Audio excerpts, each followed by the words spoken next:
a todos, vamos a empezar ya con la parte de probabilidad de la asignatura. Estamos en la página 10 del dossier y empezamos con el tema 2 de probabilidad. Antes de nada, nos hablan de sucesos aleatorios y el espacio muestral. Vamos a definir los conceptos que utilizaremos para calcular probabilidades. Primero, ¿qué sería un experimento aleatorio? Un experimento aleatorio es cualquier experimento que no podemos predecir el resultado que nos dará. Alguna cosa que depende del azar. Un experimento que no podemos predecir su resultado ya que depende del azar. Por ejemplo, si nosotros tiramos un dado, el número que nos sale al tirar un dado, eso es un experimento aleatorio, es un suceso aleatorio, porque no podemos predecir cuál es el número que nos va a salir hasta que no lo tiremos, ¿no? Dependerá del azar, nos saldrá un 1, un 6, un 5, lo que sea, ¿sí? Por tanto, experimentos aleatorios, cualquier suceso, cualquier experimento que nos pueda dar diferentes resultados y no podemos predecir el resultado que nos dará, ya que depende del azar, cualquier cosa que dependa del azar.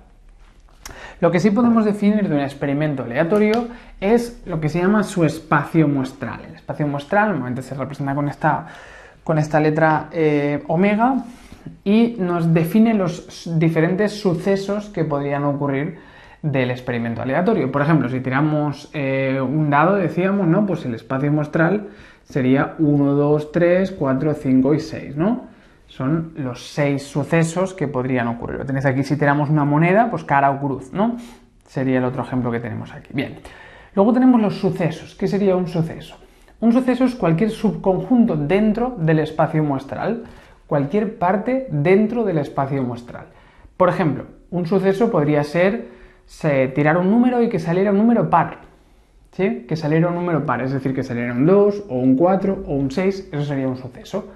O que saliera un 3, eso también sería un suceso, ¿sí? O que saliera un número menor de 4, que saliera un 1, 2 o 3, ¿sí? Cualquier subconjunto dentro del espacio muestral, sea un suceso elemental o sean varios, será un suceso. Y cuando hablamos de un suceso del espacio muestral, hablamos de suceso elemental. Así que el 1 sería un suceso elemental, el 2 sería un suceso elemental, ¿no? Y si hablamos de que salga un número par, sería un suceso, ya no sería elemental porque incluye varios valores, pero sería un suceso. Bien, aquí tenéis varios ejemplos. Dice, tiramos un dado, expresa el suceso A, que sería sacar un número impar. Suceso A, sacar un número impar, sería que saliera un 1, un 3 o un 5, ¿no? Dice, suceso B, sacar un número inferior a 4. Suceso B, que sea inferior a 4, es decir, un 1, un 2 o un 3, ¿no? Y el suceso C nos dicen que sería sacar un número par, pero que no sea un 2. Es decir, que sea un 4 o un 6. Un número par, pero que no sea un 2. Bien, ¿qué más? Después tenemos las operaciones con los sucesos. Una vez tenemos definidos sucesos dentro del espacio muestral, podemos hacer operaciones con ellos. Por ejemplo, hablaremos de la unión de dos sucesos. Cuando hablamos de que ocurra un suceso o que ocurra otro, lo expresaremos así, que ocurra A o que ocurra B, ¿sí? A o B. También se puede expresar, no lo tenéis así, pero normalmente se expresa más bien así, con este símbolo, así que A o B, o con este símbolo, esta U alargada, es la unión de dos sucesos. Por ejemplo, aquí, ¿cuál sería la unión de A o B? Sería todo aquello que fuera que ocurre A o que ocurre B. Si sale un 1, ¿estaría pasando o A o B? Sí, estaría pasando de hecho las dos cosas, ¿no? Pero estaría pasando alguna de las dos. Si sale un 2, ¿estaría pasando o A o B? Estaría pasando B, no estaría pasando A, pero estaría pasando B, así que estaría pasando alguna de las dos, o A o B. Si sale un 3 también, ¿no? Si sale un 4 no es ni A ni B, así que un 4 no sería parte del suceso de la unión de A o B. Así que esto sería la unión de A o B, sería que saliera un 1, que saliera un 2, que saliera un 3, un 4 no, un 5 sí porque ya al menos forma parte de A, y un 6 tampoco porque no sería ni A ni B, ¿no? Ese sería el suceso de la unión de A o B. Luego podemos hablar también de la intersección. La intersección lo expresaremos así, A y B, ¿sí? A y B, o también se puede expresar así, con una U invertida, aunque lo tenéis puesto con la I, pero bueno, se puede trabajar de las dos maneras, de hecho normalmente se trabaja más bien así, y esto se refiere a que ocurra a la vez el suceso A y el suceso B, que ocurren las dos cosas a la vez. Por ejemplo, aquí A y B, ¿cuándo ocurriría? Si sale un 1, está pasando tanto A como B, ¿no? O si sale un 3 también. Los únicos dos sucesos en los que estaría pasando las dos cosas a la vez sería un 1 y un 3. 1 y 3. Pues esa sería la intersección de A y B. Y finalmente tenemos el complementario. El complementario sería que no ocurra el suceso A. O también se puede expresar de esta manera, con una línea arriba que quiere decir no A. Así que no A es lo mismo que esto. Sí, os lo pongo también, aunque esta nomenclatura no la utilizáis esta. Pero sería todo aquello que no sea A. Por ejemplo, si A era número impar, pues no A será todo aquello que no es A, es decir, 2, 4 y 6, ¿no? 2, 4, 6 sería el suceso no A. Estas tres operaciones con los sucesos las podemos expresar también con unos gráficos que son los diagramas de Venn o de Euler-Venn. Imaginaros que tenemos dos sucesos, el suceso A y el suceso B. Vamos a olvidarnos del ejemplo de los dados, que sería discreto. Imaginaros que tenemos el suceso A, que es aprobar el examen. Y luego tenemos el suceso B, que sería ir de tardes a la universidad. No sé si vosotros tenéis grupo, o vosotras tenéis grupo de mañanas y de tardes. Pero bueno, imaginaos que hay grupo de tardes y de mañana, no sé ahora si tenéis. Por tanto, A sería aprobar el examen y B sería ser de tardes. Así que podemos definir la gente que estaría fuera, sería gente que no está aprobada y que no es de tardes. La gente que estaría aquí sería gente aprobada, pero que no es de tardes. La gente que estaría aquí sería gente aprobada y de tardes, ¿no? Forma parte de los dos círculos. Y aquí tendríamos gente que no está aprobada, está fuera de A, pero que sí es de tardes. A partir de aquí, si yo quiero expresar la unión de A o B, pues sería todo aquello que sea o A o que sea B, es decir, toda el área que tendríamos aquí. Expresaríamos, el área sería la probabilidad de los sucesos, ¿sí? Así que toda esta zona implicaría o que está pasando A o que está pasando B o las dos cosas, es decir, la unión de A o B. Si hablamos de la intersección, en cambio, la intersección sería solo cuando ocurren las dos cosas a la vez. Entonces sería este área de aquí. Esto sería la intersección de A y B, cuando ocurren las dos a la vez, A y B. Y después tendríamos el complementario. El complementario sería no A, ¿no? Por tanto, todo aquello que está fuera del círculo de A. Todo aquello que está fuera de A, no A. ¿Sí? Bien, pues aquí tendríamos el ejemplo, ¿no?, de las tres operaciones y lo hacemos gráficamente. A veces es útil los gráficos de Venn para calcular probabilidades, luego lo veremos. Bien, más cosas. Después, probabilidades en sucesos aleatorios. Los sucesos aleatorios hemos dicho que eran sucesos que no podíamos predecir su resultado porque dependían del azar. Lo que sí podemos hacer es determinar si hay muchos números de que ocurra una cosa o de que ocurra otra, ¿no? O sea, yo cuando tiro un dado no sé qué es lo que va a pasar. Pero sí puedo saber que todo tiene la misma probabilidad de aparecer, ¿sí? O si cojo una persona al azar y miro si ha aprobado, ¿sí?, pues no tendremos la misma probabilidad de aprobar o no, porque a lo mejor el 80% de la clase ha aprobado, porque tendré muchos más números de que coja una persona que haya aprobado que haya suspendido. Así que a partir de los sucesos podemos calcular probabilidades. Las probabilidades funcionan de la siguiente manera. El 1 sería que es algo seguro que ocurrirá, ¿sí? Probabilidad de 1 significa que es algo seguro y 0 es que es algo imposible. Así que dentro de esto, pues determinaremos la probabilidad. Si me sale un 0,9, pues quiere decir que de cada 10 veces 9 ocurriría aquello, ¿sí? Así que definiremos la probabilidad con un valor entre el 0 y el 1, donde el 1 es un suceso seguro y el 0 es un suceso imposible. Entonces, concepto clásico de probabilidad. ¿Cómo calculamos la probabilidad? El concepto clásico es el concepto de Laplace, que es de los primeros autores que trabajaron con probabilidad. Laplace definió la probabilidad de un suceso a partir del cociente, la división, entre los casos favorables y los casos posibles. Así que si yo quiero calcular la probabilidad, vamos a coger otro ejemplo. Imaginaros que yo quiero coger una bola de un bombo. Y resulta que tengo 6 bolas que son equiprobables y tengo 2 bolas negras y 4 bolas blancas. Pues ¿cuál es la probabilidad de obtener una bola que sea blanca? Pues habrían 4 casos favorables, ¿no? De un total de 6. Pues estaríamos hablando de una probabilidad del 0,6%, ¿no? Habría un 66% de probabilidades. Ese es el concepto clásico de probabilidad. La ley de Laplace nos dice que conseguiremos las probabilidades siempre dividiendo casos favorables entre los casos posibles. Hay veces que no vamos a tener todos los posibles sucesos, no tendremos todos los elementos de la población. Si yo quiero saber, por ejemplo, la probabilidad de que coja un alumno y apruebe el examen, si cojo un alumno al azar, cuál es la probabilidad de que el alumno que he cogido me haya aprobado el examen, yo a lo mejor no sé las notas de todos los alumnos como para calcular la probabilidad dividiendo casos favorables entre casos posibles. Entonces entraríamos en la concepción experimental de la probabilidad. Si nosotros desconocemos toda la población, podemos aproximar la probabilidad, se puede aproximar la probabilidad de un suceso a partir de su frecuencia relativa, la frecuencia relativa de ese suceso. Vamos a poner frecuencia relativa del suceso A.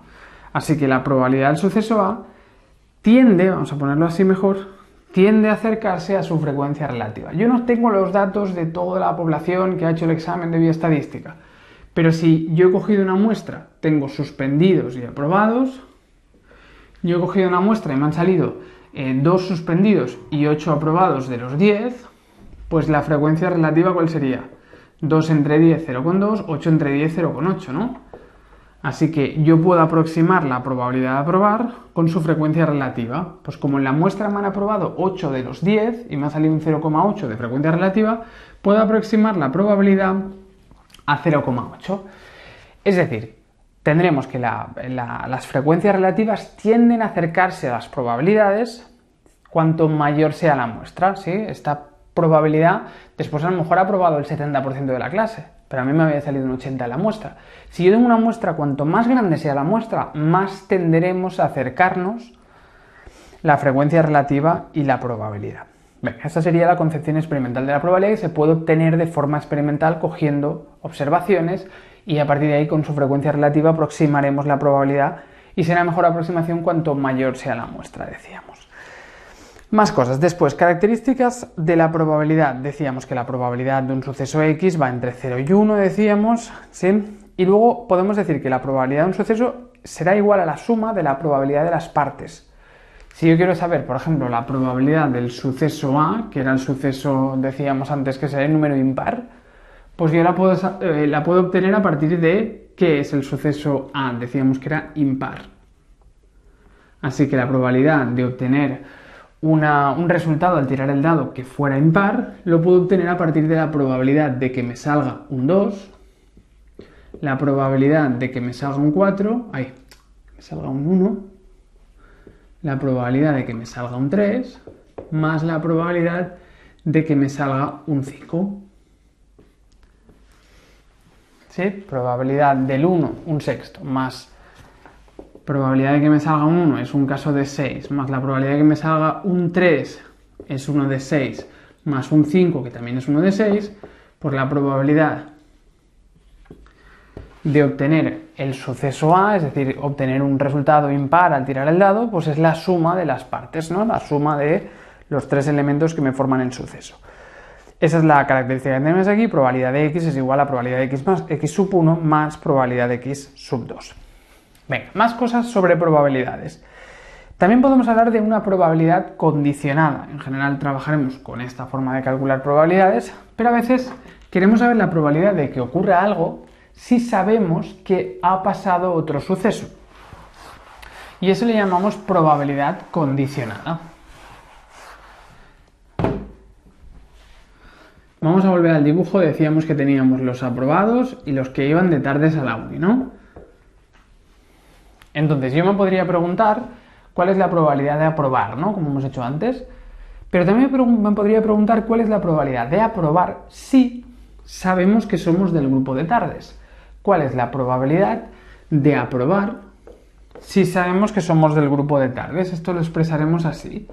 Esto quiere decir sí, que ocurra A si sabemos, bajo la condición de que ocurra B. ¿Cuál es la probabilidad de aprobar si sabemos que somos del grupo de tardes. Probabilidad de A condicionada a B. ¿Cómo lo podemos obtener esto? Pues estamos diciendo lo siguiente, vamos a pensarlo de forma lógica para que entendáis bien las fórmulas. Yo estoy hablando de que soy de tardes, ¿no? Digo, bajo la condición de ser de tardes. Si soy de tardes, si soy de estos, ¿cuál es la probabilidad de aprobar? Pues, ¿cuántos han aprobado de tardes? Estos, ¿no? ¿Cuántos casos favorables hay? Estos, aprobados de tardes, dentro de todos los de tardes, no dentro de toda la muestra, porque solo me interesan los de tardes. Así que la probabilidad de aprobar si eres de tarde es coger esto, que es la intersección, ¿no? Bueno, más o menos así como lo ponemos. La intersección dividido entre la condición, ¿no? Sería, estos son aprobados de tardes dentro de todos los que son de tardes, que serían estos. Así que nos acabaría quedando esta fórmula, ¿sí? La condicionada A condicionada B es igual a la intersección de A y B entre probabilidad de B. Esa es una probabilidad de tipo condicionada. Y con las probabilidades condicionadas también se puede obtener otra cosa, que es mirar si dos sucesos son independientes. Diremos que dos sucesos son independientes si se cumple esto. ¿Esto qué querría decir? Que la probabilidad de aprobar si somos de tardes, es la misma que la probabilidad de aprobar en general. Por tanto, si se cumple esta igualdad, esto no se tiene por qué cumplir, ¿eh? Ojo que esto no lo podemos resolver como ecuación para que se cumpla, a veces no se cumple, pero si se cumple, ¿qué quiere decir? Que la probabilidad de aprobar si eres de tarde es la misma que la de aprobar en general. Por tanto, ¿ser de tardes influye en el hecho de aprobar? Pues no, porque la probabilidad de aprobar de los de tardes es la misma que la de todo el mundo, pues ser de tardes no influye en nada en el hecho de aprobar. Así que si esta igualdad se cumple, si la probabilidad de aprobar de los de tardes es la misma que la de aprobar en general, si esta igualdad se cumple, entonces diremos que son sucesos independientes, que no tienen nada que ver, que no se influyen uno al otro. Esos son dos sucesos independientes. Y a partir de aquí decíamos que esto era igual a esto, ¿no? Lo acabamos de decir ahora. La condicionada era igual a la intersección entre condición, siempre. Así que si se cumple esto, también se va a cumplir esto. Es lo mismo, ¿no? Desarrollando la fórmula. Así que esto me lo podría pasar al otro lado. Y nos quedaría una segunda fórmula para valorar si dos sucesos son independientes o no.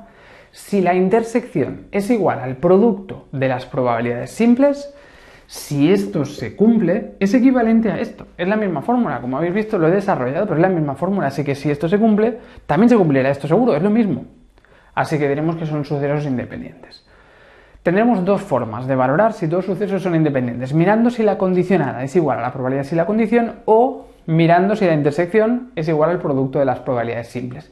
Es lo mismo, si una se cumple, se va a cumplir la otra. No hace falta comprobar las dos cosas, porque es lo mismo desarrollando la fórmula. Así que si vemos que se cumple alguna de las dos, pues ya está, porque la otra seguro que se cumplirá, ¿sí? Diremos que son dos sucesos independientes si se cumple lo primero o lo segundo. Bueno, vamos a la página 11. Más cosas. Luego tenemos algunas leyes de probabilidad, algunas operaciones que se hacen con probabilidad que siempre se cumplen. Por ejemplo, tenemos la ley del complementario. ¿Qué nos dice la ley del complementario? Nos dice que si quiero saber la probabilidad de un complementario, probabilidad, decíamos, de no A, ¿no? Si quiero saber la probabilidad de un complementario, la voy a poder obtener de lo siguiente. De 1 menos la probabilidad de que sí ocurra el suceso A. ¿Sí? 1 menos probabilidad de que sí ocurra ese suceso A. ¿Sí? Probabilidad de no A es igual a 1 menos probabilidad de sí A. Bien, esa sería la ley del complementario, ¿no? Si quiero saber la probabilidad de no aprobar, y la probabilidad de aprobar hemos dicho antes que era de 0,8, pues la probabilidad de no aprobar, ¿cuál será? Pues 1 menos 0,8, un 0,2, ¿no? Si el 80% aprueba, pues el 20% no aprueba, ¿sí? Así que con eso podemos obtener la ley del complementario, sencillamente 1 menos la probabilidad del suceso. Más cosas, ley de adición. La ley de adición nos dice que la probabilidad de una unión se puede obtener de la siguiente manera. Si yo quiero saber la probabilidad de que pase A o de que pase B, probabilidad de que pase A o de que pase B, lo podemos expresar de la siguiente manera. Será coger la probabilidad de A, que sería esto, probabilidad de A, más la probabilidad de B, que sería esto. sumo la probabilidad de A la probabilidad de B. ¿Pero qué ocurriría en ese caso? Si yo cojo la probabilidad de A y le sumo la probabilidad de B, habrá gente que la estaré contando dos veces, ¿no? ¿Sí? Esta gente que le pasa las dos cosas a la vez, ¿no? Las estoy contando tanto para A como para B, las estoy contando dos veces. Así que, ¿qué deberíamos hacer para contarlas solo una vez? Pues quitarle una vez la intersección, como si borráramos, como si quitáramos una barra de pintura, una capa de pintura, ¿no? Así que, finalmente, se debería expresar así. La unión de A o B es coger la probabilidad de A, sumarle la probabilidad de B, pero ojo que si existe intersección, si son sucesos que pueden ocurrir a la vez, los estaré contando a los que les ocurre a la vez, los estaré contando tanto en A como en B, los estoy contando dos veces. Así que hay que quitarle una vez la intersección para que me quede contada solo una vez este área de en medio, si no este área la estoy contando dos veces. Esa es la ley de la adición, ¿sí? De hecho esto, si yo lo muevo al otro lado y esto lo pongo aquí, pues también me serviría así planteado al revés. Y después tendremos la ley de la multiplicación. La ley de la multiplicación nos dice que si quiero saber la intersección, la puedo obtener a partir de la probabilidad condicionada. Porque hemos dicho que la probabilidad de A condicionada a B es igual a la probabilidad de A y B entre la probabilidad de B, ¿no? Hemos dicho esto. Así que a partir de aquí, si yo sé que esto es así, pues la condicionada por, si esta probabilidad de B la paso multiplicando, nos quedaría la intersección. Pues la intersección siempre va a ser igual a la probabilidad de A condicionada a B por su condición, que es B, probabilidad de B. ¿Sí? De la fórmula de la condicionada podemos obtener esta expresión, que es la ley de la multiplicación. Así que podemos calcular intersecciones a partir de condicionadas, que sería aplicando esta fórmula. Bien, pues ya hemos visto las operaciones principales que se hacen con sucesos para calcular probabilidades, ¿no? Tendremos las operaciones de la intersección, la unión, ¿no? El complementario, cómo se pueden calcular. Las podemos calcular con estas operaciones. Hemos visto qué es una condicionada. Bien, a partir de aquí, esto nos lo suelen preguntar a nivel muy matemático. Ya veréis que tenéis poquitas preguntas en el examen de la parte de probabilidad.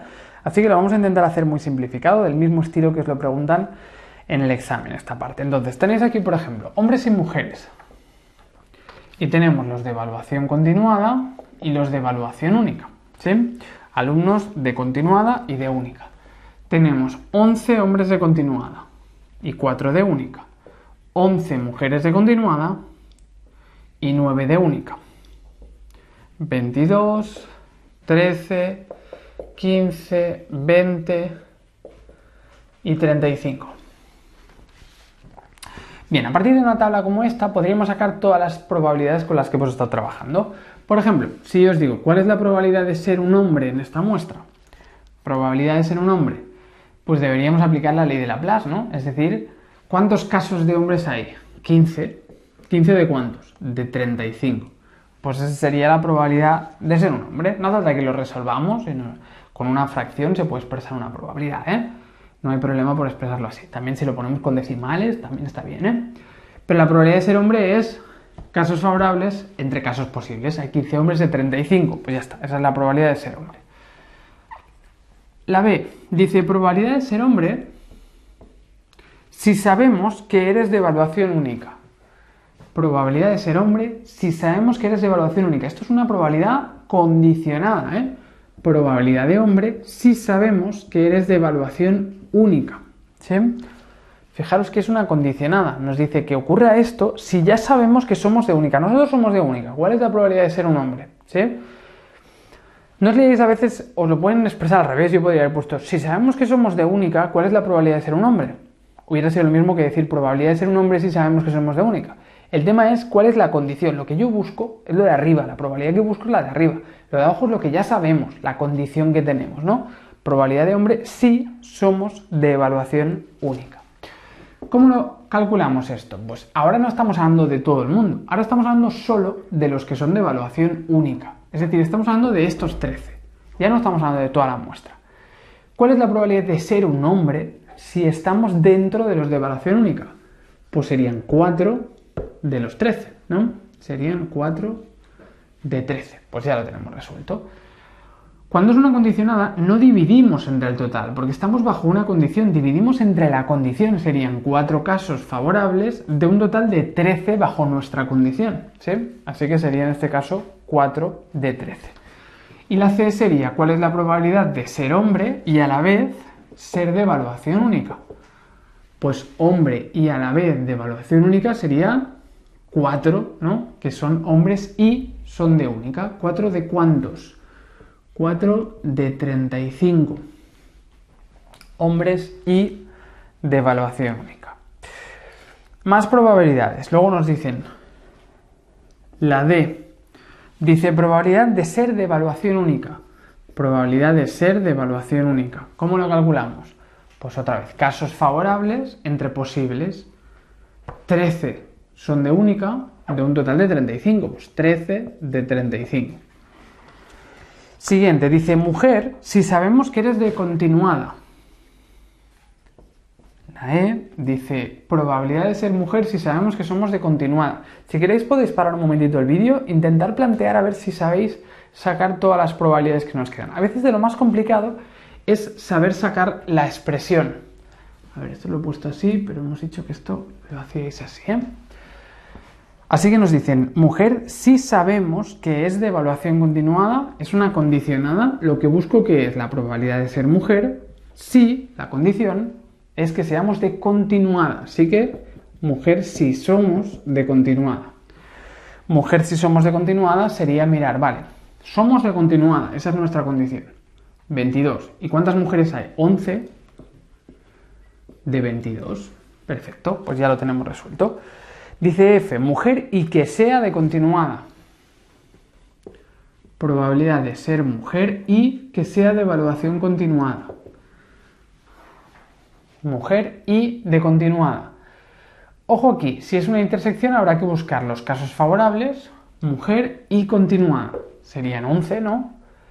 Entre los casos posibles, no es ninguna condicionada, así que entre 35. Probabilidad de que seamos mujer y seamos continuada es 11 casos hay de un total de 35, pues 11 de 35. Fijaros que siempre dividimos del total, excepto cuando estamos trabajando con condicionadas, entonces dividimos entre la condición. Pero siempre dividiremos, sea una unión, una intersección, una probabilidad simple, siempre hay que dividir entre el total de la muestra, menos cuando es condicionada. Más cosas. Dice G, probabilidad de ser de única o hombre. Probabilidad de ser de evaluación única o ser un hombre. Probabilidad de única o ser un hombre. Ahora nos están hablando de una unión, ¿eh? Ojo, ahora es una unión. ¿Cuántos casos favorables hay de que seamos de única o que seamos hombres? Vamos a ver, estos 11, ¿son de única o son hombres? Sí, porque son hombres. ¿Y estos 4 son de única o son hombres? Sí, las dos cosas, ¿no? ¿Y estos 11 son de única o son hombres? No, son mujeres y son de continua, así que no, estos 11 no son ninguna de las dos cosas. ¿Y estos 9 son de única o son hombres? Son de única, por tanto ya me sirven también, ¿no? Así que la probabilidad de ser de única o ser hombre sería coger el 11 más el 4 más el 9, ¿no? Los casos favorables, y dividirlo entre el total de la muestra, que serían 35, ¿sí? Es decir, nos quedaría que serían 24 de 35. Pues ya lo tenemos resuelto. Y por último, la H nos dice probabilidad de ser mujer o ser de continuada. Probabilidad de ser mujer o ser de evaluación continuada. Pues igual que antes, ¿cuántos casos favorables hay de mujeres o de continuada? Estos porque son de continuada, estos porque son mujeres. Los únicos que no son estos 4, que no son ni mujeres ni son de continuada. Así que sería 11 más 9 entre 35, es decir, 31 de 35. Pues ya teníamos resuelta la unión. La unión es un poquito más difícil de sacarla en una tabla porque hay que ir sumando todos aquellos casos en los que ocurre una cosa o que ocurre la otra, ¿sí? En este caso todo esto es la probabilidad de, o los casos de mujeres o de continuo, ¿sí?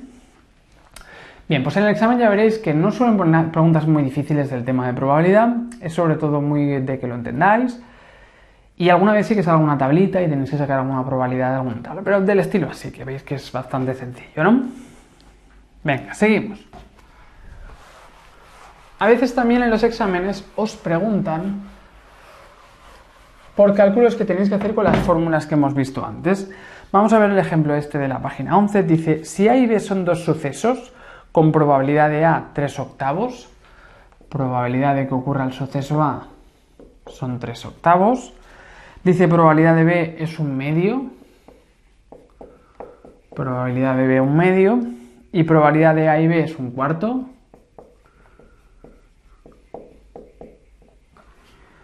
Nos preguntan, encuentra la probabilidad de la unión de los dos sucesos, la probabilidad de A o B. Y luego nos dicen que encontramos también la probabilidad de no A.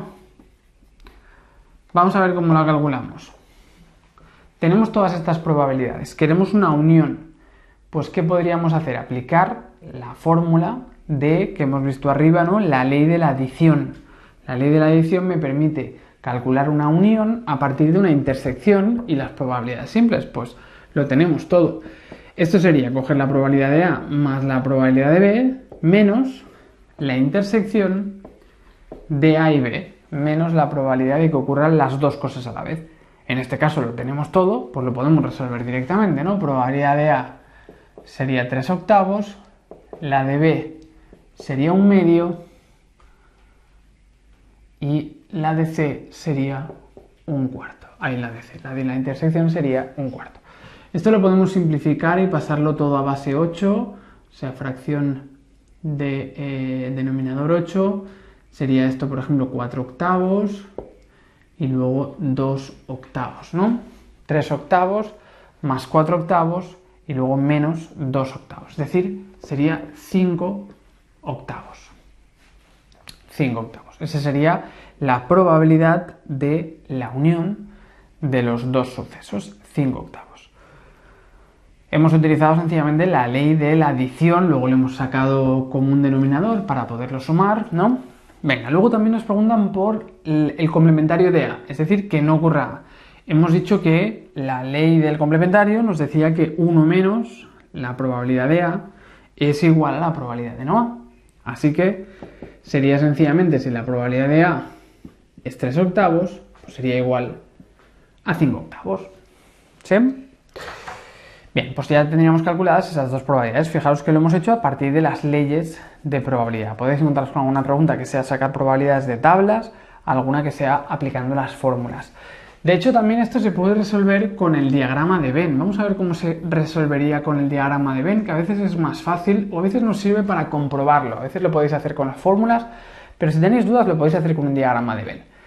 Probabilidad de A, nos dice que es 3/8. Probabilidad de A, ¿dónde está aquí? Es todo esto.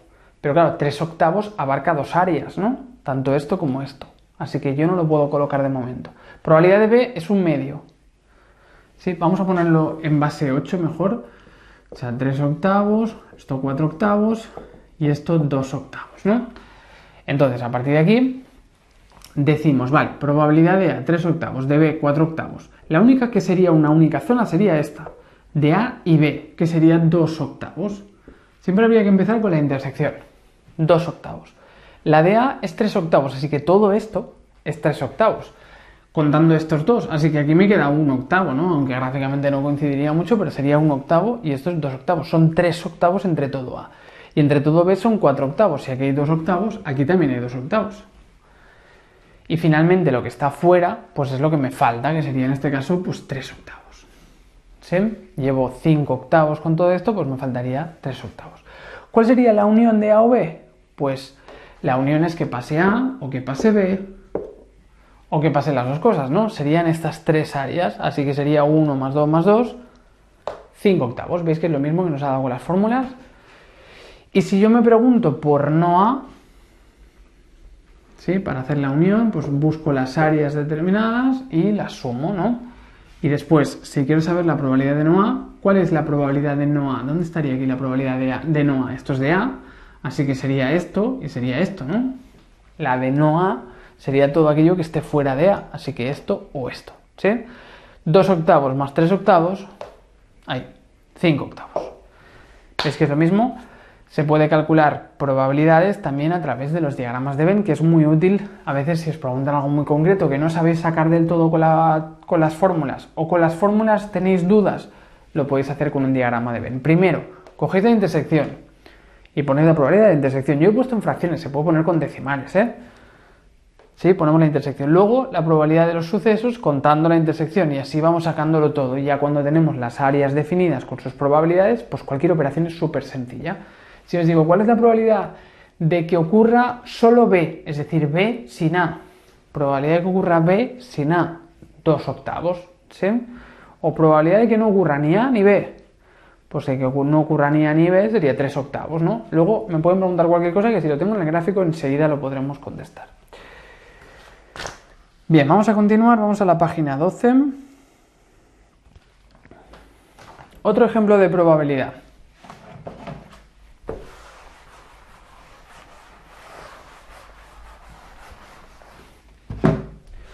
Nos dicen, en una clase el 40% tienen el pelo rubio. Probabilidad de rubio, sí, sería del 40%, sería una clase más nórdica, ¿no? El 25% tendría los ojos azules. Probabilidad de ojos azules, 0,25. Y el 15% tiene las dos cosas, es decir, rubio y ojos azules. Probabilidad de rubio y ojos azules. Esto es 0,15. Dice, si el pelo es rubio, dice, ¿qué probabilidad hay de que también tenga los ojos azules? Si el pelo es rubio, ¿cuál es la probabilidad de que también tenga los ojos azules? Me están hablando de una condición, ¿no? Nos dicen, con esas probabilidades, dice, si el pelo es rubio, si la persona tiene el pelo rubio, eso es una condición, ¿no? ¿Sí? Lo que va abajo, que es siempre la condición que tenemos. Sabemos que somos rubios. Si somos rubios, ¿sí? El rubio lo ponemos abajo. Dice, ¿cuál es la probabilidad de que tengamos los ojos azules, ¿no? ¿Cuál es la probabilidad de que también tengamos los ojos azules? Así que lo que quiero saber es la probabilidad de tener los ojos azules, pero no para todo el mundo, solo para los rubios, solo si somos rubios, ¿no? Así que estamos buscando una probabilidad condicional. A veces lo más difícil es saber leer el enunciado, saber sacar las probabilidades que nos están dando o la probabilidad que nos están preguntando, y luego ya es aplicar las operaciones. Por ejemplo, una condicionada decíamos que era coger la intersección y dividirlo entre la probabilidad de la condición, ¿no? Bueno, así. Rubios, probabilidad de ojos azules y rubio entre la probabilidad de ser rubio. ¿Cuál es la probabilidad de ojos azules? A ver, lo pongo así, que era, lo expresamos así, es que estoy acostumbrado a hacerlo con el otro símbolo. Probabilidad de ojos azules y rubio es lo mismo que rubio y ojos azules. Esto da igual, ¿eh? El orden en una intersección son las dos cosas a la vez, así que nos da igual. Sería 0,15 dividido entre probabilidad de ser rubio, que sería 0,4. Pues sencillamente sería hacer esto. Bien, si lo vamos a calcularlo, así lo tenemos en probabilidad, sería 0,15 entre 0,4, 0,375. Bien, pues esa es la probabilidad de que tengamos los ojos azules si somos del grupo de los rubios, ¿sí? Siguiente pregunta. Dice, ¿y cuál es la probabilidad de que si tenemos los ojos azules, si tienen los ojos azules, otra vez es una condicionada, nos hablan de si está pasando tal cosa, si los ojos son azules, es la condición, ¿eh? Dice, ¿cuál es la probabilidad de que no tenga el pelo rubio?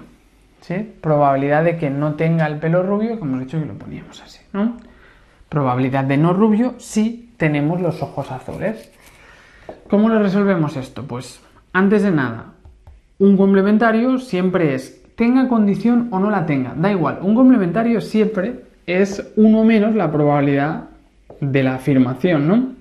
Así que decir esto es lo mismo que decir esto, ¿sí? Porque si tienen los ojos azules, pues una determinada proporción de gente tendrá el pelo rubio, pero la complementaria no será rubia. Si el 70% de los de ojos azules son rubios, el 30% no lo son. Así que sigue cumpliéndose la ley del complementario, ¿eh? ¿Sí? Siempre que esté en lo de arriba, que es lo que estamos buscando. Si está en lo de abajo, no, ¿eh? ¿Sí? Esto no sería igual que esto. Entonces ya sería más complicado, que no lo vamos a hacer. Pero si es una condicionada y tengo la negación En lo de arriba, que es lo que busco, pues es sencillamente 1 menos la probabilidad de la afirmación, ¿no? Bien, así que haríamos esto, donde esta condicionada la podemos sacar otra vez con la probabilidad de rubio intersección ojos azules entre probabilidad de ojos azules. Es decir, 1 menos la intersección, que sería 0,15, entre la probabilidad de ojos azules, que sería 0,25. Pues ya lo tenemos resuelto. 1 menos 0,15 entre 0,25, 1 menos 0,15 entre 0,25 sería 0,4. Pues ya lo tenemos resuelto. El 40% de los de ojos azules no son rubios. La probabilidad de no ser rubios si tenemos los ojos azules es de un 40%.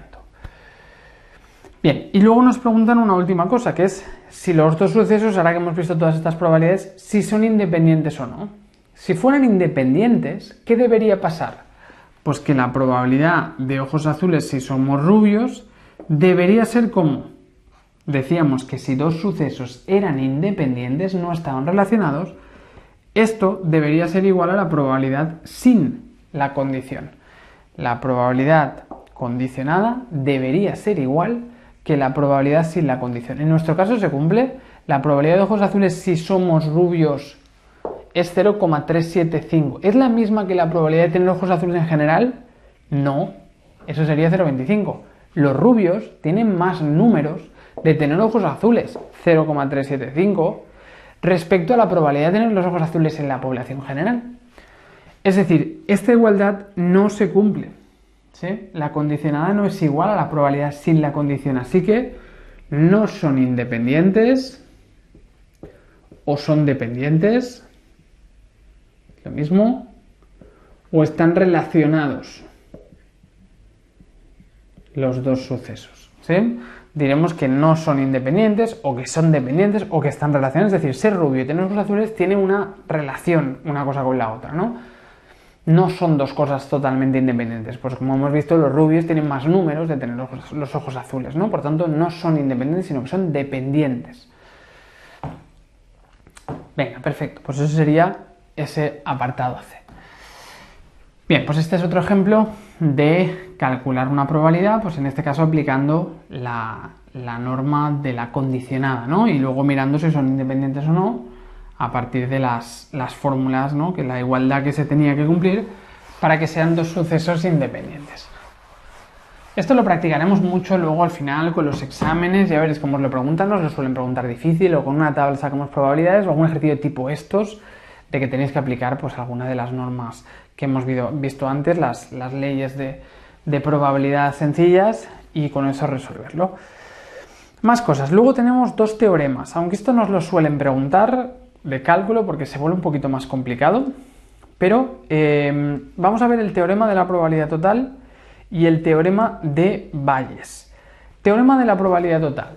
Nos dice que si quiero calcular la probabilidad de un suceso vamos a decirle B, la vamos a calcular a partir de la probabilidad condicionada de que ocurra B bajo la condición de A1, es decir, en la primera parte de la población, en una parte de la población, por la probabilidad de ser de esa parte de la población, más la probabilidad de que ocurra B si eres del grupo A2, multiplicado por la probabilidad de ser del grupo A2, más, ¿sí? Y eso para todas las partes en las que esté dividida la población. Si yo tengo la población dividida en 4 clases, y tengo la probabilidad de aprobar de la primera clase, la probabilidad de aprobar de la segunda clase, de la tercera y de la cuarta, pues puedo conseguir la probabilidad de aprobar general a partir de las condicionadas, a partir de la probabilidad de aprobar si eres de la primera clase por la probabilidad de ser de la primera clase, más la probabilidad de aprobar si eres de la segunda clase por la probabilidad de ser de la segunda clase. El teorema de probabilidad total nos permite calcular una probabilidad total si tenemos las probabilidades condicionadas de las diferentes partes. Ese es el objetivo del teorema de la probabilidad total. Bien, más cosas. Dice, si en un examen, vamos a hacer un ejemplo de esto, nos dice, si en un examen de estadística las mujeres tienen una probabilidad de aprobar del 0,48, probabilidad de aprobar si eres mujer, ¿no? Nos están diciendo, es del 0,48. Y los hombres tienen una probabilidad de aprobar del 0,45, probabilidad de aprobar si somos hombre es igual a 0,45, en el examen aprueban el 48% de las mujeres y aprueban el 45% de los hombres.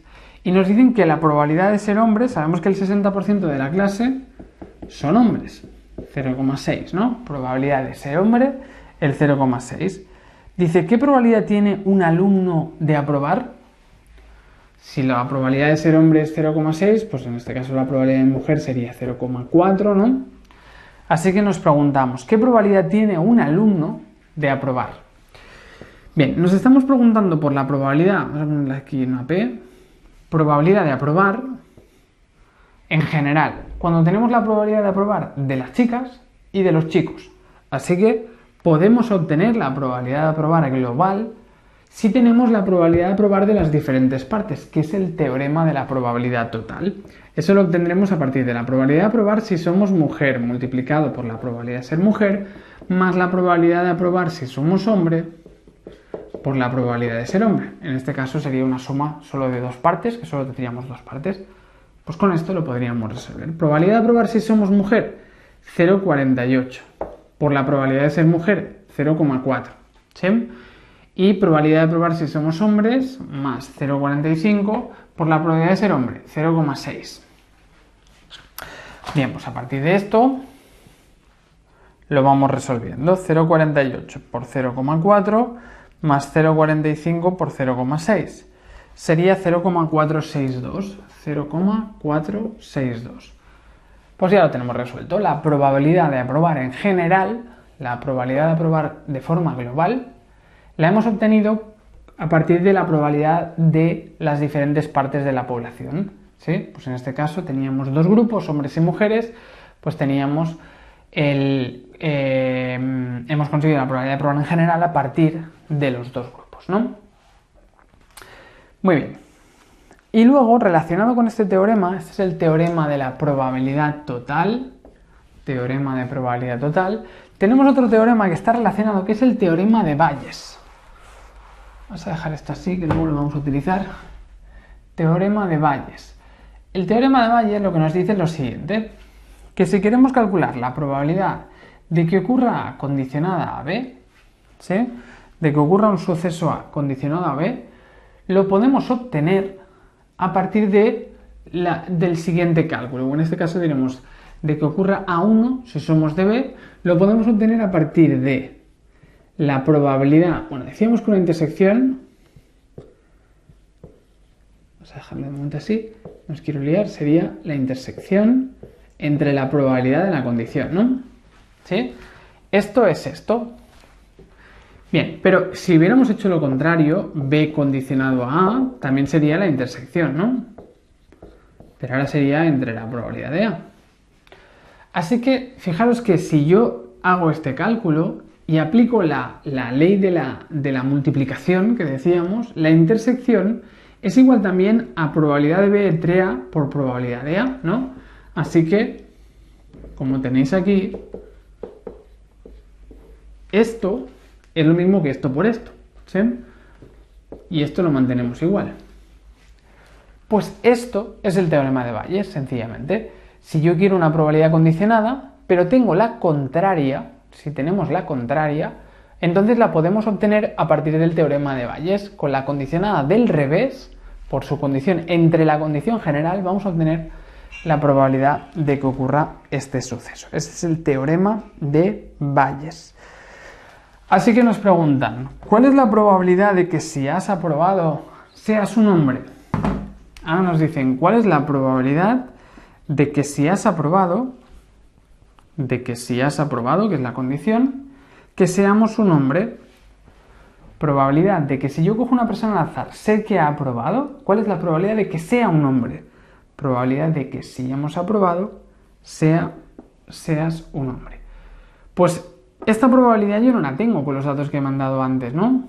Pero sí que podríamos aplicar el teorema de Bayes y decir, vale, pues la probabilidad de ser hombre si hemos aprobado es lo mismo que la probabilidad de aprobar si eres hombre, ¿no? La condicionada del revés, por la probabilidad de ser hombre, entre la probabilidad de la condición, que es la probabilidad de aprobar en general.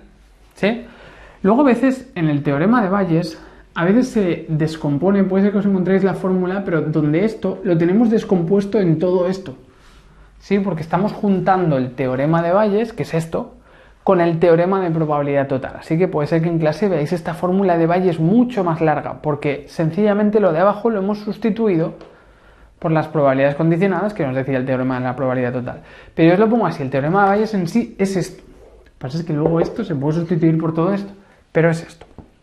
Por tanto, el teorema de Bayes hemos dicho que nos sirve para conseguir una condicionada cuando nosotros la tenemos del revés. Nosotros queremos esta probabilidad condicionada, esta no la tengo, pero sí que tengo la probabilidad de aprobar si éramos un hombre, ¿no? Que era el 0,45 aquel, la probabilidad de ser un hombre, y tengo una probabilidad de aprobar, así que tendríamos 0,45, que sería la probabilidad de aprobar si somos un hombre, 0,45, multiplicado por la probabilidad de ser un hombre, que hemos dicho antes que era de 0,6, ¿no? 0,6. Y dividido entre la probabilidad de aprobar, que sería una probabilidad de, la hemos calculado antes con el teorema de probabilidad total, 0,462. Pues ya tenemos el resultado a partir de calcular, de aplicar el teorema de Bayes. Sería 0,45 por 0,6 entre 0,462.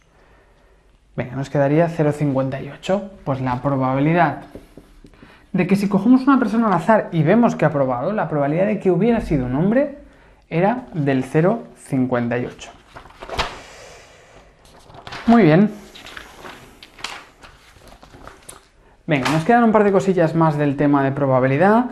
Todo esto lo paso un poco rápido porque ya veréis que en el examen os lo preguntan muy poquito. Os hacen muy poquitas preguntas de la parte de probabilidad. Muchas de las preguntas, la mayoría de las preguntas van a ser de pruebas de hipótesis, que lo haremos en los vídeos siguientes. Por eso voy un poquito rápido. No os preocupéis de todas maneras porque practicaremos con exámenes que volverán a salir estos ejercicios y los iremos resolviendo, ¿eh? Yo os pongo de momento solo un pequeño ejemplo de cada cosa para que se vaya más o menos entendiendo todo y luego lo machacaremos más, ¿eh? Haremos más ejercicios cuando trabajamos con exámenes. Lo quiero hacer muy aplicado a los exámenes, por eso cuando hagamos exámenes pues nos encontraremos con más ejercicios de este tipo. Lo que me importa es que lo entendáis y que os quedéis un poco con el ejemplo de cada cosa para que luego ya lo vayamos ampliando con preguntas ya de examen. Bien, seguimos. Luego, pruebas diagnósticas, página 13. Podemos aplicar todo esto que hemos estudiado de la probabilidad a una prueba diagnóstica. En una prueba diagnóstica nos va a decir si el paciente tiene una determinada enfermedad o si no la tiene. Es decir, la prueba diagnóstica nos va a dar o positivo o negativo. Positivo es que tiene la enfermedad, negativo que no la tiene. Pero la prueba diagnóstica no será 100% efectiva, así que nos podremos equivocar. Porque el paciente podría ser que estuviera enfermo o que estuviera sano realmente. Eso sería la realidad. Esto es la prueba, esto es el test y esto es la realidad. Así que nos podemos encontrar con personas que les hemos dado un positivo y que estaban enfermos, o que les hemos dado un positivo y están sanos, ¿sí? O que les hemos dado un negativo, están enfermos. Nos podemos encontrar con todo esto.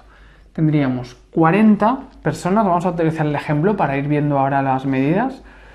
Dice, tenemos 40 personas enfermas y positivas, 15 sanas y positivas, 10, 35, 50, 50, 55, 45 y 100. Bien, tenemos estos datos, ¿no? Nosotros hemos cogido un grupo de pacientes, 50 que sabíamos que tenían la enfermedad y 50 que no tenían la enfermedad. Y les hemos pasado un test para ver qué tal lo diagnosticaba, ¿no? Hemos pasado una prueba diagnóstica y nos ha encontrado que de los 50 que estaban enfermos, la prueba me ha dicho que 40 de ellos daban positivos, es decir, me decían que estaban enfermos, pero en 10 de ellos se ha equivocado la prueba. Había 10 que estaban realmente enfermos, lo sabemos por otros métodos, pero que la prueba no me los ha clasificado como enfermos, ¿no? Me ha dado un negativo cuando debería haberme dado un positivo. En cambio, luego tengo otras 50 personas que serían sanas y de esas 50 resulta que 35 las hemos diagnosticado correctamente, les hemos dado un negativo, están sanas, pero 15 de ellas no. 15 de ellas les hemos dado un positivo, les hemos dicho que estaban enfermas cuando no lo estaban. Nos hemos equivocado. Así que estos son aciertos, estos son errores de la prueba. ¿Sí?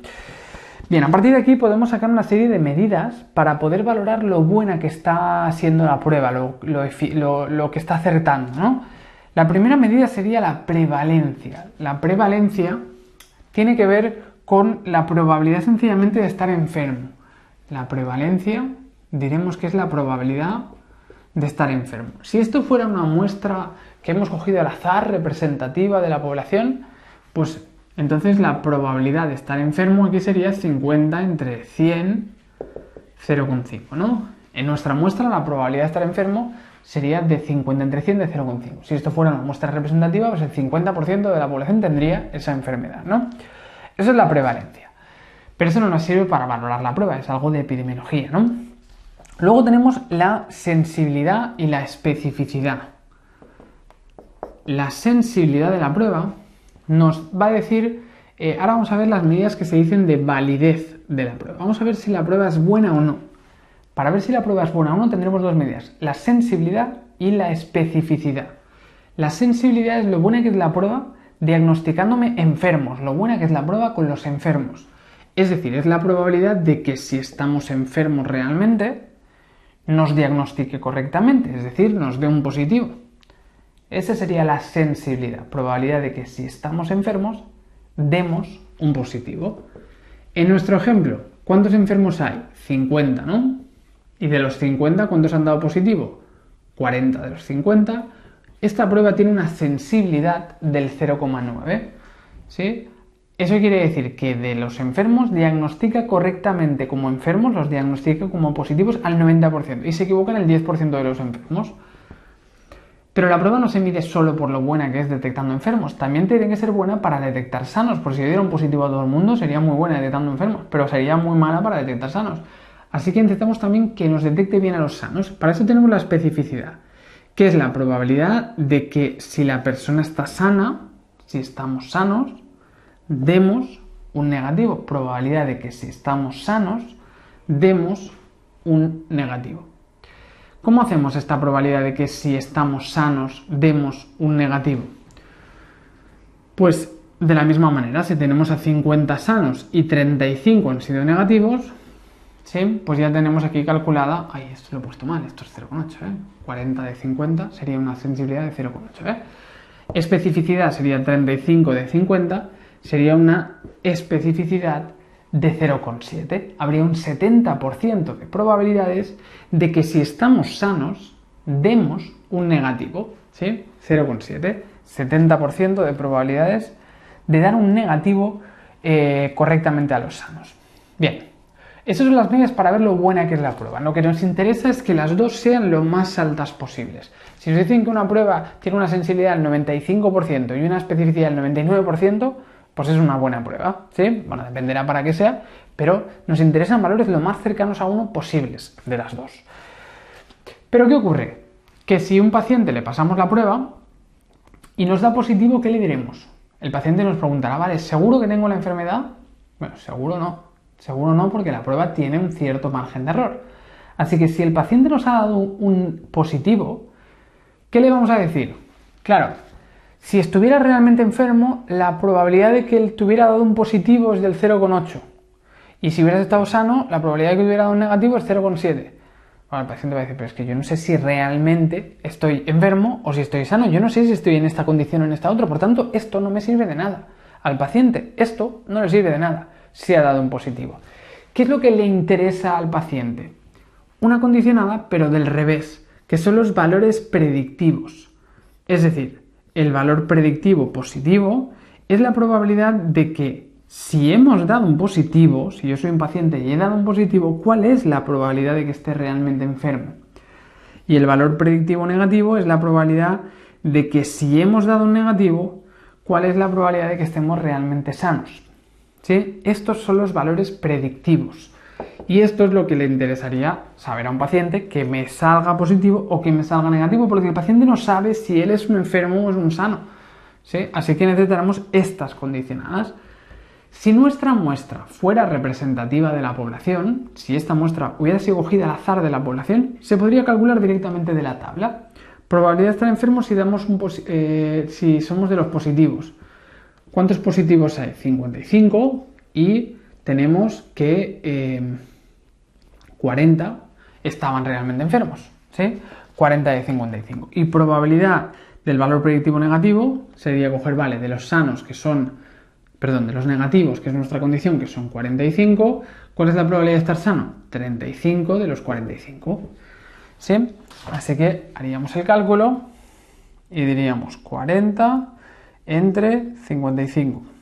Y eso nos daría 0,73 y 35 entre 45, 0,78. Esos serían los valores predictivos para estos datos si la muestra fuera representativa. Pero ojo, que a lo mejor la muestra no es representativa. A lo mejor yo he hecho un estudio para validar el test y he cogido mitad enfermos y mitad sanos, pero en la población no son mitad enfermos y mitad sanos. Imaginaros que la población realmente fuera... Vamos a cambiar los datos, vamos a ponerle que hemos cogido a... Vamos a decir que los enfermos realmente son solo el 10% de la población, ¿no? Serían 50 y 500. Imaginaos que estos son 10 veces más. ¿Qué pasaría si la población realmente fuera así? Ahora cambiaría los totales, ¿no? Ahora sería 190, sería 360, sería 550, ¿sí? Imaginaos que la población realmente era esta, ¿sí? La población realmente tenía solo un 10% de probabilidad de estar enfermo, es decir, el 90% de la población realmente estaba sana, pero yo estaba trabajando antes como si fuera un 50%. ¿Eso nos afecta a la sensibilidad, a la especificidad? 40 de 50 sigue siendo 0,8. No, la sensibilidad no ha cambiado porque la muestra haya tenido una prevalencia diferente. Y la especificidad son 350 entre 500, también me daría 0,7. Fijaros que no ha cambiado ni la sensibilidad ni la especificidad. Porque cambia la prevalencia, no ha cambiado ni la sensibilidad ni la especificidad. Pero han cambiado los valores predictivos. Vamos a verlo ahora. Serían, dentro de los positivos, que son 190, probabilidad de estar enfermo es 40 de 190. ¿Sí? Si yo hago 40 de 190, sería 0,21. 0,22. Fijaros qué ha pasado. La prueba es la misma, pero hemos pasado de una población con una prevalencia del 50% a una prevalencia aproximadamente del 10%. Fijaros que el valor predictivo positivo se ha desplomado, era 0,73 y ahora 0,22 con la misma prueba. ¿Por qué ha pasado esto? Porque ahora tengo una mayoría de sanos, por tanto, esto me está indicando la probabilidad de equivocarme con un positivo, la probabilidad de que un positivo sea equivocado. Si en una población la gran mayoría son sanos, por poco que me equivoque en la prueba, daré positivos equivocados a unos cuantos sanos. Y tengo muy poquitos enfermos a los que darles un positivo correcto. Así que vamos a tener, como tengo muchos sanos y muy pocos enfermos, tengo muchas posibilidades de dar falsos positivos, dar positivos equivocados, y tengo pocas posibilidades de dar verdaderos positivos a los pocos enfermos que tengo, ¿sí? Por tanto, nos vamos a encontrar con que de los positivos muchos están equivocados, como aquí. Fijaros que nos equivocamos poco, pero nos equivocamos 150 veces dando un positivo equivocado. En cambio, aquí sería 40, ¿sí? Así que si tenemos que la prevalencia ha bajado, es decir, la probabilidad de estar enferma es menor, vamos a observar que el valor predictivo positivo se desploma, disminuye, mientras que el valor predictivo negativo, ¿qué le ocurriría al valor predictivo negativo? Pues que sería ahora 350 de 360, ¿no? Sería 0,97.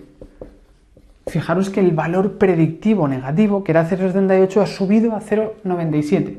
¿Por qué ocurre esto? Pues por la misma lógica de antes. Ahora lo que ocurre es que vamos a tener un montón de personas sanas, así que es muy fácil dar negativos correctos y es muy difícil dar negativos equivocados. Imaginaos que tenemos así la población, ¿no? Si yo solo tengo a estos enfermos y todos estos son sanos, ¿no? Pues a la mayoría de sanos les daré verdaderos negativos, verdaderos negativos, verdaderos negativos, ¿no? A la mayoría de sanos les daré negativos correctos, ¿sí? En cambio, a los enfermos algún falso negativo daré, ¿no? A algún enfermo le daré algún falso positivo, pero la gran mayoría serán verdaderos negativos, ¿sí? Así que vamos a encontrarnos con que, como hay muchos sanos, tendremos un montón de negativos correctos y tendremos muy poquitos falsos negativos. Por eso nos queda un valor muy alto del valor predictivo, del valor predictivo negativo. Así que siempre ocurrirá lo mismo en cualquier prueba diagnóstica. Si nosotros en el estudio hemos cogido o tenemos una prevalencia menor, a menor prevalencia, la sensibilidad y la especificidad no cambia. Pero los valores predictivos positivos y negativos sí cambian, ¿sí? Eso ocurría, por ejemplo, cuando se hacían estas pruebas masivas del coronavirus, por ejemplo, ¿no? Pues imaginaros una prueba muy, muy sensible, al 99% de sensibilidad y al 99% de especificidad. Es muy buena prueba, como una prueba PCR. Pero ¿qué ocurrirá? Que si nosotros se lo pasamos a una población donde el 99% son gente sana y no tiene la enfermedad, pues vamos a tener que de cada 100 personas sanas que cogemos, una me estaré equivocando, ¿sí? Así que de toda una gran cantidad de personas sanas vamos a tener pocos errores dándoles un positivo equivocado. Así que nos vamos a encontrar con un valor predictivo, como la prevalencia sería muy baja, nos encontraríamos con que el valor predictivo positivo de un positivo sería muy bajo. Es decir, en estos cribados masivos que se pasaba una prueba PCR a millones de personas donde la inmensa mayoría eran personas sanas, entonces lo que se encontraba era que el valor predictivo positivo, como la prevalencia era muy baja, el valor predictivo positivo, aunque la sensibilidad de la especificidad era muy alta, el valor predictivo positivo era muy bajo y el valor predictivo negativo era muy alto. Es decir, si en uno de esos cribados masivos dábamos un positivo, era muy probable que ese positivo no fuera correcto. Pero en cambio, si dábamos un negativo, era muy probable que ese negativo sí fuera correcto. Porque estábamos hablando de unas pruebas que pasábamos a una población con una prevalencia muy, muy baja, ¿sí? Bien, entonces vamos a hacernos este esquema mejor. Si tenemos una población de enfermos muy pequeña y de sanos, vamos a decir que normalmente vamos a dar verdaderos positivos, pero algún falso negativo daremos, ¿no? ¿Sí? A algún enfermo le daremos un falso negativo. En cambio, de los sanos les daremos verdadero negativo, y de vez en cuando le daremos un falso positivo, ¿sí? Verdadero negativo, falso positivo, verdadero negativo, ¿no? ¿Sí? A la población de enfermos, a la mayoría le damos positivos correctos, pero a algunos nos equivocamos con un falso negativo. En cambio, a los sanos, a la mayoría les damos verdaderos negativos, pero a algunos nos equivocamos con falsos negativos. Así que fijaros qué ocurre, que aunque la prueba parece más o menos buena, de los positivos, ¿cuántos son correctos? Solo la mitad. Solo la mitad de los positivos están siendo correctos. Hay un valor predictivo positivo muy bajo, porque la mayoría son sanos, ¿sí? En cambio, ¿cuánto es el valor predictivo negativo? Pues hay un montón de negativos, ¿no? Y de todos estos negativos, casi todos son correctos. Solo hay uno aquí y la mayoría son verdaderos negativos. Tenemos un valor predictivo negativo muy alto. Así que vamos a tener en cuenta lo siguiente. Cuando trabajamos con una prueba diagnóstica, podemos jugar con todos estos conceptos de probabilidad. Lo importante para saber si la prueba es buena es la sensibilidad y la especificidad. Cuanto más altas sean las dos, mejor. Cuanto más alta es la sensibilidad, mejor es la prueba para detectar enfermos. Cuanto más alta es la especificidad, mejor es la prueba para detectar correctamente sanos. Eso independientemente de si la población tiene muchos casos de enfermos o pocos. Es independiente, nos da igual. Esto no le afecta. La prevalencia no afecta a sensibilidad y especificidad, a las medidas de validez. Pero luego, de cara al paciente, deberíamos tener en cuenta los valores predictivos. Y los valores predictivos no siempre son iguales, dependen de la prevalencia de la población, como hemos visto antes. Así que, cuando la prevalencia de la enfermedad es baja, es decir, hay muy pocos enfermos, los valores predictivos positivos tienden a bajar, es decir, los positivos dejan de ser fiables, ¿sí? Hay muchos positivos equivocados. En cambio, especificidad pasaría a ser muy alta. Tendríamos mucha seguridad cuando damos un negativo de que realmente somos personas sanas, ¿sí?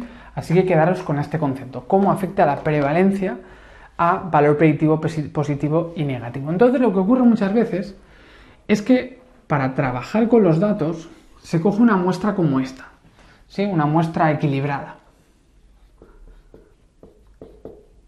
Se coge una muestra equilibrada. Eso no nos afectará, aunque la prevalencia sea del 10%. Yo cojo una muestra al 50-50. Los valores de validez no cambiarán, por tanto, ya me servirá esa pequeña muestra para sacar sensibilidad y especificidad. Pero no me servirá para sacar los valores predictivos, porque estoy utilizando una prevalencia que no es la real. Estoy utilizando la prevalencia del 50% cuando era del 10%. Así que en este caso, lo tenéis aquí en la página 13, ¿qué se hace? Si yo he cogido una muestra que no es representativa de la población, eso no afecta a sensibilidad y especificidad, así que la puedo calcular bien, pero no a los valores predictivos y positivos, que eso no lo puedo calcular bien, porque estará distorsionado. Hemos visto que le afecta a la prevalencia. De forma que, ¿qué tenemos que hacer? Pues vamos a calcular valor predictivo positivo y valor predictivo negativo a partir de la sensibilidad y la especificidad. Y por eso tenéis estas fórmulas de Bayes para resolver esto. Es decir, esto es igual a la probabilidad por Bayes, ¿no?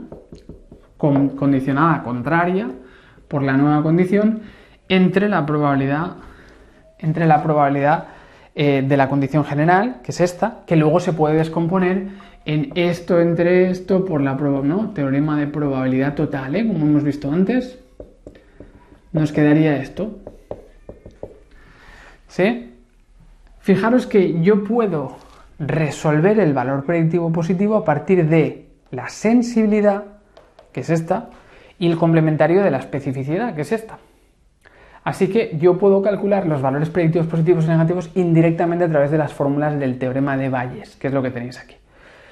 Así que si la muestra es representativa, se puede sacar las probabilidades como hemos trabajado directamente de la tabla. Si la muestra no es representativa de la población y no tiene la prevalencia correcta, hemos cogido mitad y mitad, por ejemplo, para comprobar qué tal funciona la prueba. Si la prevalencia no es la real, ojo que no podemos sacar las probabilidades directamente de los valores predictivos, no los podemos sacar directamente de la tabla. Hay que hacerlo indirectamente con el teorema de Bayes a partir de la sensibilidad y la especificidad que no han quedado distorsionadas. ¿Sí? Sencillamente quedaros con ese concepto. Si la muestra es representativa, se pueden sacar sensibilidad, especificidad, valores predictivos, todo de la tabla como hemos estado trabajando. Si la prevalencia es distinta a la real a la que hemos utilizado en nuestros datos, los valores predictivos se calculan indirectamente a través del teorema de Bayes. ¿Sí? No os lo van a hacer calcular porque en el examen ya veréis que son preguntas muy teóricas.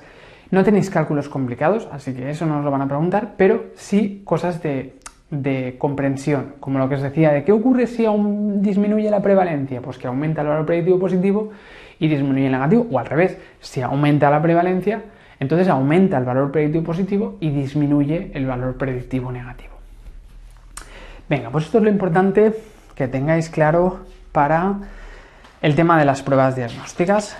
Bien, y vamos a lo último ya, página 14, vamos con las medidas de asociación y riesgo de epidemiología. Estos forman parte de epidemiología, pero tiene mucho que ver con lo que hemos estado viendo de probabilidades. Así que os lo explico aquí en esta parte. Medidas de asociación y riesgo en epidemiología. Primero, vamos a mirar si un factor es un factor de riesgo o no para desarrollar una determinada enfermedad. Y para eso vamos a utilizar este ejemplo. Estoy expuesto a un factor o no expuesto a un factor. Y luego puede ser que desarrolle la enfermedad o que no desarrolle la enfermedad. Vamos a decir que tenemos, por ejemplo, fumadores y no fumadores, ¿sí? Expuestos al factor y no expuestos al factor. Y luego puede ser que hayan desarrollado cáncer de pulmón o que no hayan desarrollado cáncer de pulmón. Tenemos 20, 80, 5, 95, os pongo el ejemplo del dossier. Bien. Entonces, a partir de una tabla como esta, yo puedo ver si el hecho de ser fumador está afectando al hecho de desarrollar la enfermedad, que sería en este caso el cáncer de pulmón. ¿Cómo lo podemos estudiar? Pues dependerá tendremos dos medidas estadísticas de asociación o epidemiológicas de asociación que dependen del tipo de estudio con el que estemos trabajando. Si hablamos de un estudio de cohortes, quiere decir un estudio en el cual yo cojo unos cuantos que están expuestos al factor, unos fumadores, y unos cuantos que no están expuestos al factor, unas personas no fumadoras. A partir de aquí pasa el tiempo, ¿sí? Yo lo registro al principio del estudio, pasan 10 años y les vuelvo a contactar con los participantes y les pregunto si han desarrollado la enfermedad o si no han desarrollado la enfermedad. ¿Sí? Es un estudio tipo prospectivo. Yo tengo dos grupos, tengo los que estaban los fumadores y los no fumadores, y luego les pregunto si han desarrollado la enfermedad o no han desarrollado la enfermedad. Es un estudio de cohortes. El estudio de cohortes es un estudio muy caro. Yo tendría que hacerlo a lo largo de los años, ¿no? Mantener a las personas de la muestra. Bueno, sería un estudio muy, muy caro. Pero sería el estudio ideal para saber si el hecho de fumar provoca cáncer de pulmón o no. Así que tenemos otro tipo de estudio mucho más económico, que es el estudio de caso control. En un estudio de caso control vamos a hacerlo del revés. Es decir, vamos a mirar a ver las personas, cojo una muestra y miro cuántas tienen cáncer de pulmón y cuántas no tienen cáncer de pulmón. ¿Sí? Miramos si tenemos o no tenemos la enfermedad ahora mismo. Y les preguntamos retrospectivamente, si estuvieron expuestos al factor o si no estuvieron expuestos al factor, si eran fumadores en el pasado o si no lo eran, o si lo son actualmente. ¿Sí? Así que es un estudio de tipo retrospectivo. ¿Sí? En el estudio de cohortes yo miro si estamos expuestos al factor o no y miro si desarrollamos la enfermedad o no a posteriori. En cambio, en el caso control yo tengo ya personas enfermas y personas sanas y pregunto si estuvieron expuestas al factor anteriormente. Lo ideal es el estudio de cohortes, pero es un estudio mucho más caro que el estudio de caso control, ¿sí? Por razones lógicas. Entonces, si yo quiero utilizar una medida para ver la asociación entre las dos, entre el factor y la enfermedad, puedo utilizar las siguientes medidas. Si tengo un estudio de cohortes, puedo sacar la medida del riesgo relativo. La medida del riesgo relativo consiste sencillamente en sacar el riesgo de desarrollar la enfermedad en los expuestos al factor y ver cuántas veces es mayor que en el grupo de los que no estuvieron expuestos al factor. Es decir, ¿cuál es la probabilidad de desarrollar la enfermedad si no eres fumador? Bueno, si eres fumador, respecto a la probabilidad de desarrollar la enfermedad si no eres fumador. En nuestro ejemplo, los fumadores, ¿cuántos desarrollaron enfermedad? 20 de los 100, ¿no? 20 de los 100 desarrollaron la enfermedad. ¿Y de los no fumadores cuántos desarrollaron la enfermedad? Solo 5 de los 100. Así que podemos decir que los fumadores tienen 4 veces más riesgo de desarrollar cáncer de pulmón. Eso es el riesgo relativo, ¿sí? Cualquiera de estas medidas de asociación será, uno, es que no es un factor de riesgo. Si nos da más que 1, pues es que ese factor es de riesgo, factor de riesgo. Y si nos da menor de 1, es que es un factor de protección. Si nos salieran 0,5, pues quiere decir que a lo mejor el factor es comer verduras. Pues las comer verduras es un factor de protección para no desarrollar el cáncer de pulmón, por ejemplo. Bueno, no tiene mucho que ver, ¿no? Bueno, así que si el valor nos da 1 es que no es un factor de riesgo. Si nos da mayor de 1 es un factor de riesgo y si nos diera menor de 1 sería un factor de protección. En este caso vemos que los fumadores tienen 4 veces más riesgo de desarrollar cáncer de pulmón que los no fumadores. Es un factor de riesgo, implica un riesgo relativo de 4. Estudios de caso control. Esta medida es la ideal, la del riesgo relativo, es la más intuitiva, la que tiene más sentido. Pero en un estudio de caso control no se puede utilizar porque yo no tengo el punto de partida, puede haber gente que se haya muerto en el camino.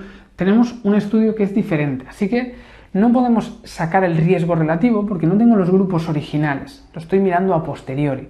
Así que no podemos trabajar con el riesgo relativo y debemos calcular otra medida que nos serviría, pero que no es exactamente la misma, que es el odds ratio. El odds ratio consiste en sacar la relación entre expuestos al factor y no expuestos, pero a través de la odds. La odds es la razón entre casos y no casos. Una proporción es casos entre el total. La odds es la relación entre casos y no casos. Por ejemplo, si tengo un grupo de 10 personas, 6 han aprobado y 4 han suspendido, la odds sería 6 por cada 4. 6 aprobados por cada 4 suspendidos. 6 entre 4. En cambio, la proporción de aprobados sería 6 entre 10. La diferencia entre proporción y odds, ¿eh? Así que el odds ratio sería dividir la odds de enfermos en el grupo de los no expuestos, del grupo de los expuestos al factor, entre la odds, que es la razón entre casos y no casos, en el grupo de los no expuestos al factor. Por ejemplo, aquí, expuestos al factor, son estos 100, ¿no? ¿Cuál es la odds? ¿Cuál es la razón entre enfermos sanos? 20 enfermos por cada 80 sanos.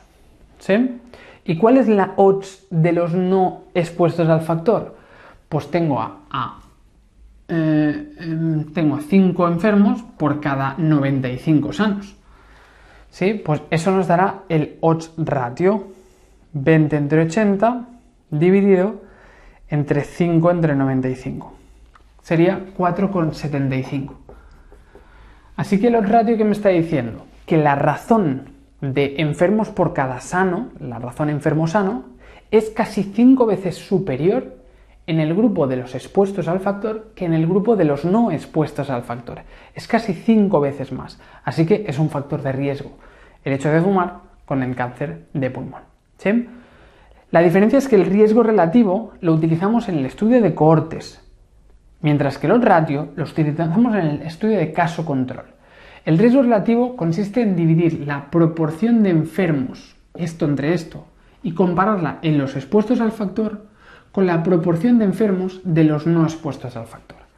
Mientras que el odds ratio consiste en comparar entre expuestos al factor y no expuestos igual, pero vamos a comparar no la proporción, sino la odds, la relación enfermo-sano en un grupo con el otro. Esa es la diferencia entre riesgo relativo y odds ratio.